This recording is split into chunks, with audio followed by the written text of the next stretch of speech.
Thank you, Mr. Speaker. This afternoon, we're going to spend the hour talking about gun violence prevention and, in particular, how the National Rifle Association has systematically unwound laws that are already been on the books. You know, last night, the President referenced the fact that since the horrific deaths at Sandy Hook, there have been 1,000 more people that have died due to gun violence. It is not good enough to wear a green ribbon in support of the Sandy Hook families and think you have done enough. Times have changed, and the polling that's been done is overwhelming in support for sensible gun violence prevention laws. And let's begin at the outset. The Heller decision by the U.S. Supreme Court has made it very clear. Mr. Speaker, can we have some quiet on the floor, please? Order. The Heller decision made it very clear. Every American has a right to own a gun for recreational purposes or to have a gun in their home for purposes of safety, and that is not going to change. We embrace that decision. We support it. But we also support safe laws around the use of guns. So let us begin by looking at this. A Quinnipiac survey done very recently, 92% support background checks for all gun purchases, including 91% of gun-owning households. 89% support closing the gun show loophole by requiring background checks for all gun purchases. 69% support banning the sale of semi-automatic military-style assault weapons. 68% support banning the sale of large-capacity ammunition magazines, and 81% favor prohibiting high-risk individuals from having guns, including those convicted of serious crime as juvenile or convicted of violating domestic violence restraining orders. So Frank Luntz, the Republican pollster, polled NRA members and non-NRA members who were gun owners. And what did they find out there? There they found out that 85% of gun owners and 87% of NRA members believe Second Amendment rights and gun safety laws can coexist. That's what we're talking about. 87% of gun owners and 74% of NRA members support requiring background checks of anyone buying a gun. We're talking about that right now. But in a couple of minutes, I'm going to show you how that has changed among the leadership in the NRA. 53% of gun owners and 57% of the NRA members mistakenly believe that everyone has to pass a background check. 80% of gun owners, 79% of NRA members support requiring background checks of gun retailers.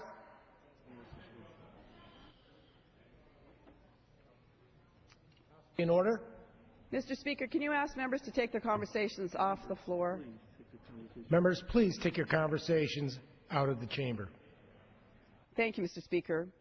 80% of gun owners and 71% of NRA members support barring people on the terror watch list from buying guns. It's a surprise to most people that they can, in fact, buy guns. All right, let's move on. Let's talk about the CEO of the National Rifle Association. What did he say in 1999? In 1999, after the Columbine shootings, when so many children lost their lives at Columbine High School, he said, "We think it's reasonable to provide mandatory instant criminal background checks for every sale at every gun show, no loopholes anywhere, for anyone." That's what he said. What did he say after 20 children and 6 adults lost their lives in Newtown at Sandy Hook? In 2013, he says, at a Senate hearing, when Senator Leahy says, "You do not support background checks in all instances at gun shows." We do not, Mr. LaPierre says, because the fact is the law right now is a failure the way it's working. None of it makes any sense in the real world.